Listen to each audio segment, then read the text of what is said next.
Hello brothers and sisters, welcome back again sa ating sharing for bread of God. In the name of the Father, into the Son, into the Holy Spirit. Amen. Lord, thank you so much for this time na nagkaroon na naman ako ng panahon upang makapagbasa sa Bible at aking lubos na unawaan at aking ibinabahagi ang mga bagay na ito sa aking mga kapatid upang na sila din magkaroon ng inspirasyon at hilig sa pagbabasa ng Bible, na kung saan ang Bible ay isang paraan upang matuntun ang tamang landas patungo sa iyo, Panginoon. Alam ko na ikaw ang gumagawa ng mga bagay para aming matuklasan ang katotohanan na ayon sa iyong kagustuhan sa pagdating ng araw. At ang Bible ang pamaraan upang magkaroon kami ng pagkakataon na masunod ang landas patungo sa iyo at makahanda kami sa pagsalubong sa iyong pagbabalik. Amen. Okay brothers and sisters, today ibabahagi ko sa inyo yung aking nababasa ayon dito sa Pahayag chapter 5 verse 1. Ito ho yung ang kasulatan na nakalulun at ang kordero. So ito ho yung tinatawag na ang kasulatan na mga binigay na mga roles ng ating Panginoon o mangyayari sa darating na panahon, kasi ito yung Pahayag chapter 5 ay ito ho yung kasama sa vision ni Juan, dahil dito ay nakikita ni Juan ang mangyayari sa kalangitan, ang mangyayari pa at ang darating na mangyayari na utos ng Diyos. Ito ay vision ni Juan tungkol kay Jesus Christ, yung kanyang tinatawag na mga alituntunin na malapit ng darating. Kasi alam nyo ba, ang pahayag kay Juan, ito ho yung tinatawag na revelation na makikita mo dito sa chapter 1. Ito ang pahayag ng Diyos kay Jesucristo sa kanya namang inihayag kay Juan na alipin niya. So ito ho yung vision ni Juan, no? Kasi lagi nating tatandaan na ayon dito sa chapter 1 verse 3, mapalad ang bumabasa ng aklat na ito, ang mga nakikinig sa hulang inihayag nito at tumutupad sa nasusulat dito, sapagkat ang lahat ng ito'y malapit ng maganap. So ito ho yung tinatawag na nakasulat dito sa ating Bible ay malapit ng maganap. At mula sa Bible, pag ating mapanaliksik at ating maunawaan ang mga bagay na ito, tayo ay makahanda sa pagsalubong sa mahal na Diyos, na kung saan noong panahon si Jesus Christ, si Jesucristo, ang mahal na Diyos ay nagpakatao para lamang na tayo ay maligtas, no? Ngunit hindi ho siya nakilala ng mga katauhan, kaya nga ho siya ay ginlansang sa cross, no?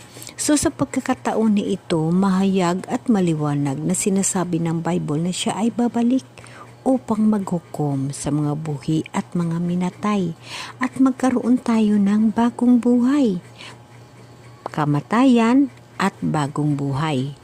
So mga kapatid, tayo mga ordinaryong tao, kung minsan sasabihin natin ano ang mga bagay na yon, ngunit pag ikaw ay nanampalataya sa Diyos at nananaliksik ka ayon sa kagustuhan ng Diyos na ang Holy Spirit ay gumagabay sa iyo, iyong matutuklasan ang katotohanan na dapat mo alamin ang mga bagay na ito para sa iyong kaluluwa. Lagi mong tatandaan, kapatid, at lagi kong inuulit na tayo ay tao lamang. Mamatay ho tayo at ililibing ho tayo. Maiwan yung ating mga katawang lupa, kabaong natin sa sementeryo, ngunit yung ating kaluluwa ay hihiwalay sa atin. So ang kaluluwa natin, natanong mo na ba ang sarili mo pagdating ng araw, saan kaya pupunta ang aking kaluluwa? So mga kapatid, ang mga bagay na yon ay dapat nating tuunan ng pansin. Hindi lamang ang tawhano na kabuhi, hindi lamang ang buhay natin sa mundo. Hindi nyo ba nakikita mga kapatid, ang buhay dito sa mundo, magising, matulog, magtrabaho, magkain, paulit-ulit. Walang katapusan, mamatay ka, ililibing ka, iwanan ka ng pamilya mo sa sementeryo, dasalan ka, bibigyan ka ng mga bulaklak. Ganun ang paulit-ulit na buhay sa mundo. Ngunit, mayroon tayong isip, mayroon tayong kaluluwa. Naisip mo na ba kung saan pupunta ang iyong kaluluwa? Dahil kung hindi mo pa alam yon, dahil tayo ay tao lamang at hindi natin lubos na unawaan ng mga bagay na yon, kasi napakalalim intindihin. Kasi ang tinatawag na kaluluwa ay ang espiritu natin, yun ang espiritu ng Diyos ni Jesus Christ na iniwan sa atin upang tayo ay magkaroon ng pagkakataon na linisin ang ating daan patungo sa buhay na walang hanggan upang doon ang ating kaluluwa kasama ng mahal na Diyos, yung ating espirituhano na buhay. Marami sa ating mga kapatid, napaka-ordinaryo ng buhay natin sa mundong ito. Busy sa lahat ng bagay, busy sa mga bagay-bagay sa mundo, busy sa lahat ng bagay. Lahat ng bagay pinagbibisihan natin dito sa mundong ibabaw na ito. Nakakalimutan natin na mayroon tayong kaluluwa pagdating ng araw. Dapat diligan natin ang ating kaluluwa, bigyan natin siya ng pagkakataon na makasama ang Diyos dito sa lupa upang pag tayo'y mamatay at magiwala yung ating kaluluwa, makasama natin ang Diyos, kilala na natin ang Diyos. Kasi dito pa lang sa buhay, busy ka sa buhay mo dito sa mundo. Busy ka sa lahat ng bagay at tawhano na kabuhi, hanap ng pagkain, hanap ng ganito, lahat busy ka. Ngunit, ibisi mo rin ang iyong kaluluwa sa pagsama at paghanap sa Diyos. Para pagdating ng araw na ikaw ay mamatay, tayo ay mamatay, ang ating kaluluwa na hihiwalay ay kilala na ang Diyos. Madali ho tayo makapasok sa kaharian ng Diyos. Lagi nating tatandaan na ang Diyos may bagong langit at bagong lupa na inihanda. Mga kapatid, ang magtatagumpay, yun ang makasama sa bagong lupa at bagong langit. Bilang ako ordinaryong tao, pinapangarap ko na ako'y magtagumpay. At hinihingi ko, tinadalangin ko na sana ang buong pamilya ko ay magtagumpay rin para makasama ko rin kasama ang Diyos sa buhay na walang hanggan na kanyang pinangako. Amen? Amen. Okay, brothers and sisters, ayon dito sa Pahayag chapter 5 verse 1, ito yung kasulatang nakalulun at ang kordero. Ito yung mga tinatawag na nakasulat sa Bible ay dapat nating unawain at dapat nating pag-aaralan at italambuhay natin bilang sa espirituhano natin na buhay, kasi ito yung mga pamaraan at pamaagi upang magkaroon tayo ng daan patungo sa mahal na Diyos sa darating na araw ng paghukom. So basahin natin sa chapter 5, ito yung vision ni Juan sa nakikita niya sa kalangitan or nakikita niya na darating sa huling panahon. Nakikita ko ang isang kasulatan na nakalulun na hawak sa kanang kamay na nakalulok sa trono. May sulat ang magkabilang panig nito at may 7 tatak. At nakita ko ang isang kapangyarihang anghel nagpapahayag ng malakas. Sino ang karapat-dapat na sumira sa mga tatak at magbukas sa kasulatang nakalulun? Sa atin mga kapatid, ito nakasulat dito sa Bible. Sino kaya ang makabukas ng kasulatang yaon, Yung kasulatan na iyon, So ipagpatuloy natin. Ngunit walang nasumpungan sa langit, sa lupa o sa ilalim ng lupa na makapagbubukas ng makatitingin sa nilalaman yon. Wala ni isa sa atin o kahit sino mang makabukas ng kasulatang nakalulun at nakasulat sa Bible. Walang makabukas niyon. Kaya ipagpatuloy natin ang pagbabasa. Buong kapaitan akong nanangis sapagkat walang natagpuang karapat-dapat, So nalungkot si Juan, sa kanyang vision dahil nga walang makabukas na kahit isa sa atin. Kaya sinabi sa akin ng isa sa matanda, huwag kang manangis Tingnan mo, ang leon mula sa lipi ni Juda, ang anak ni David, ang siyang nagtagumpay ay may karapatang sumira sa 7 tatak at magbukas sa kasulatang nakalulun. So, diba, mga kapatid, wala ni isa sa ating makabukas dito sa lupa dahil lahat to tayo'y makasasala. So, ang nakalagay ho dito sa lipi ng Juda, ang anak ni David, ito ho si Jesus Christ.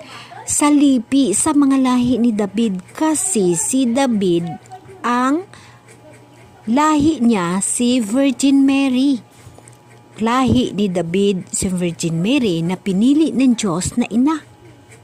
So, sa lipi ni David, si Jesus Christ, na anak ni Mama Mary, dahil si Mama Mary ang pinili niyang ina, siya ang bulahang babae sa buong sanlibutan na pinili ng Diyos na ina noong siya ay nagpakatao.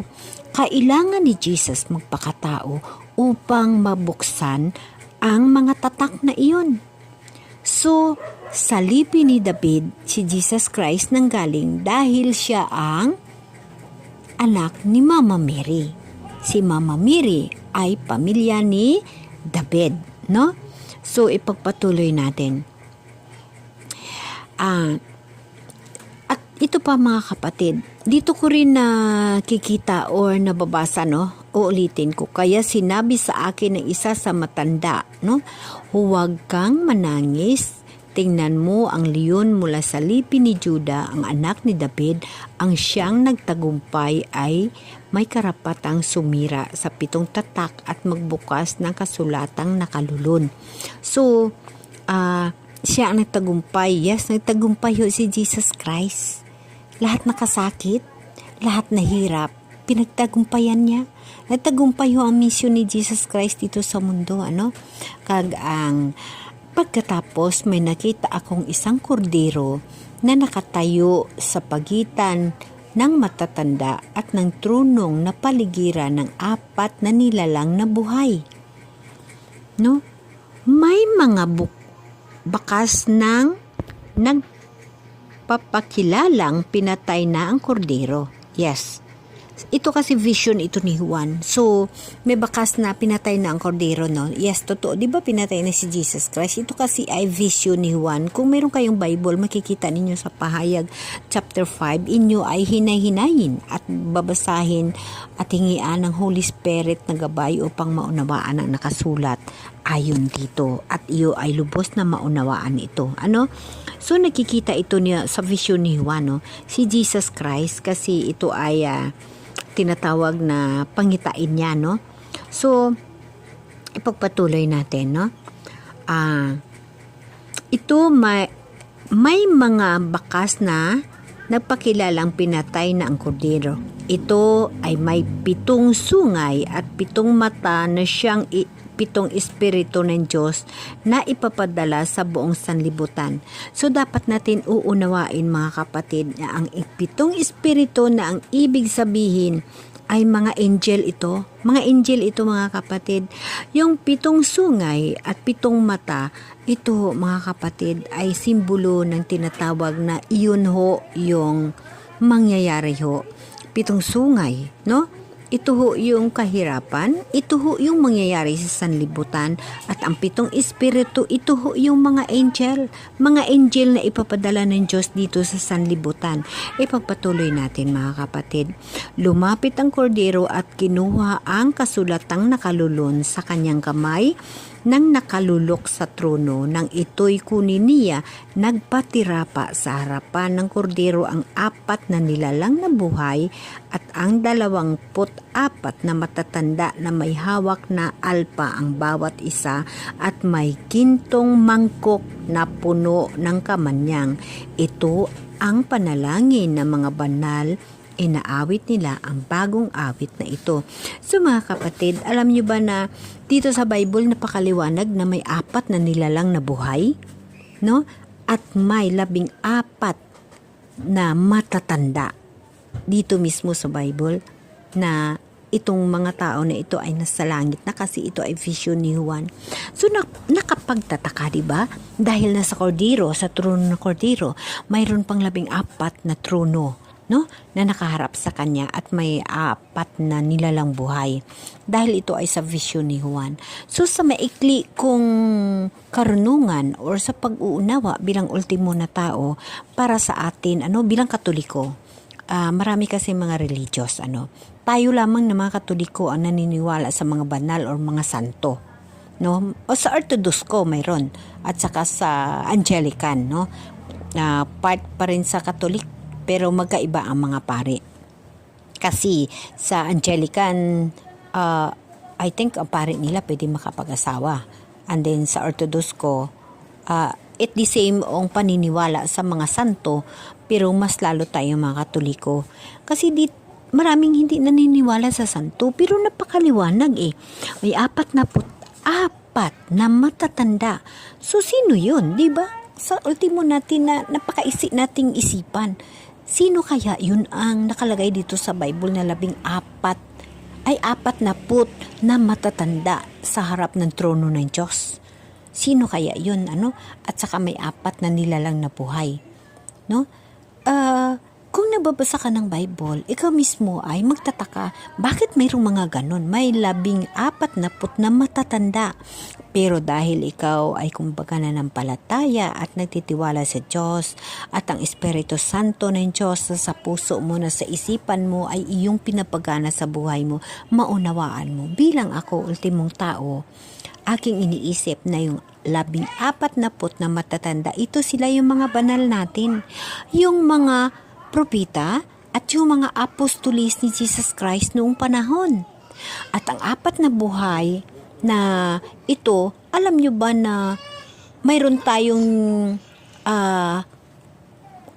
propeta na hindi namatay, si Mama Mary. Hindi namatay si Mama Mary, itinago lang siya. Si Elias, hindi siya namatay, kundi kinuha sa ng mahal na Diyos. Gimpasakay sa fire, no, sa buhawi na apoy. At saka mayroon pang isa na hindi namamatay, no? So 4 na buhay, so ipapatuloy natin. At para sa akin, itong 14 na matatanda, ito ho yung mga banal natin, yung mga apostolis, yung mga saint natin, yung mga martyr natin na naging santo. Ito ho sila Moises, sila Elias, sila Jonas, sila ho, yung mga apostolis natin, sila ho itong 4 na matatanda, no? 40 na matatanda, no? Na patay na sila, pero kasama sila ni Jesus. Kasi sa vision ni Juan, nakikita niya, diba? Kaya, sa totoo lang mga kapatid, pag malalim ang espirituhanon mo nakabuhi, lahat maunawaan mo, at kusa ho yun, sumasagot sa isipan mo ang mga bagay-bagay na yon, no? So, ipagpatuloy natin, ulitin ko, pagkatapos may nakita akong isang kordero na nakatayo sa pagitan ng matatanda at ng tronong nakapaligiran ng 4 na nilalang na buhay na may bakas na napakilalang pinatay na siya. So ito nga yung mga vision ni Juan. So ipagpatuloy natin kasi dito nakikita natin, kung mayroon kayong Bible, inyo babasahin ito at alamin kung sino at ano ba ang 40 na matatanda na may hawak na alpa ang bawat isa sa kanila, no? At kumakanta sila, nagpipraising sa mahal na Diyos. Yun ang ginagawa nila. So alam nyo ba na ang nakalulun, ang sa nakasulat na nakalulun, na ang Diyos lamang ang makabukas, ito ho yung tatak. Ito ho yung tatak na ginawa ng Diyos para sa mundong ibabaw. Basahin niyo sa Pahayag chapter 6 ang mga tatak. So, babasahin natin sa chapter 6 verse 1. Nakita kong sinira ng kordero ang una sa 7 tatak. Alamin ho natin ang 7 tatak. Kung ano ba ang mga nakasulat. Kasi yun ho ang mangyayari sa mundo. Ipagpatuloy natin kapatid. At narinig kong nagsalitang malakas ng kulog ang isa sa So dito tayo sa unang tatak. Sinira ng kordero ang una sa 7 tatak at narinig kong nagsalitang sinlakas ng kulog ang isa sa 4 na nilalang na buhay. Halika, sabi niya. Pagtingin ko, nakita ko ang isang kabayong puti na ang sakay ay may hawak na pana. Binigyan siya ng korona at siya'y humayo upang mapatuloy na magtagumpay. So, ibig sabihin mga kapatid, sa ngayong pagkakataon, binigyan pa ho tayo ng pagkakataon, ang pinakauna kasi na tatak, yun ho yung pagkakataon ng pagbabago. Yun ho yung pagkakataon na mayroong mga tao na nagbibigay ng aral sa atin at nagbibigay ng dagdag karunungan kung paano natin maunawaan at ano ating gagawin sa buhay espirituhano natin. Kasi ang kabayong puti na sa unang tatak, ito ho yung tinatawag na binigyan tayo ng pagkakataon na mahanap natin ang katotohanan. So, babasahin natin ang ikalawang tatak. Sinira ng kordero ang pangalawang tatak at narinig kong sinabi ng pangalawang nilalang na buhay, halika. Isa lamang kabayong pula ang lumitaw. Ang nakasakay nito ay binigyan ng kapangyarihan magpasimula ng digmaan sa lupa upang magpatayan ang mga tao. Isang malaking tabak ang ibinigay sa kanya. So ito yung pulang kabayo. 'Di ba mga kapatid, lagi nating nakikita ang sitwasyon ng mundo. Dahil lahat ho kasi yun nakalagay na ho yun sa Biblia natin. So ibig sabihin ang pangalawang tatak, ito yung pulang kabayo na nagsisimbolo ng away, gera, patayan dito sa mundo. Na kasalukuyan ay tapos na nga di ba? Ang gera sa ibang bansa, tapos na no? Ibig sabihin, tapos na. Kasi, sa totoo lang mga kapatid, approaching ho tayo sa tinatawag na ika-6 na silyo. Ang ika-7 silyo, yun na ho yung pagbabalik ng ating mahal na Diyos. Pero ang ika-6 na silyo na approaching pa lang tayo, ito ho yung simula na ang mundo ay umiiba na. Marami na mga disaster na nangyayari. Marami na ho. Ang inaantay natin yung tinatawag na lindol, yung mga pangyayari kasi ang kabayong pula halos nangyayari na sa mundo, yung gera, yung patayan, nangyayari na ito. So titingnan natin ngayon yung ikatatlong tatak, sa ikatatlong tatak na tayo, May narinig akong wari, isang tinig buhat sa kinaroroonan ng 4 na nilalang na buhay. Ang sabi, isang takal ng trigo lamang.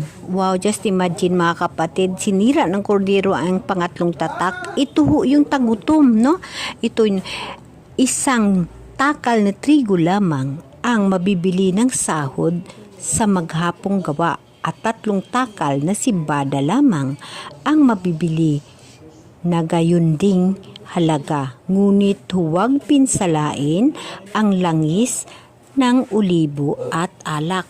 So, ibig sabihin mga kapatid, ang olibo at ang mga alak, yun ho yung mga banal na mga banal na ukol sa Diyos. So, dito natin makikita ang tinatawag sa ikatatlong tatak ay yung gutom, ang kahirapan sa ikatatlong tatak. For now, I think mga kapatid, hindi pa tayo worse na sa gutom. Hindi pa ho yun.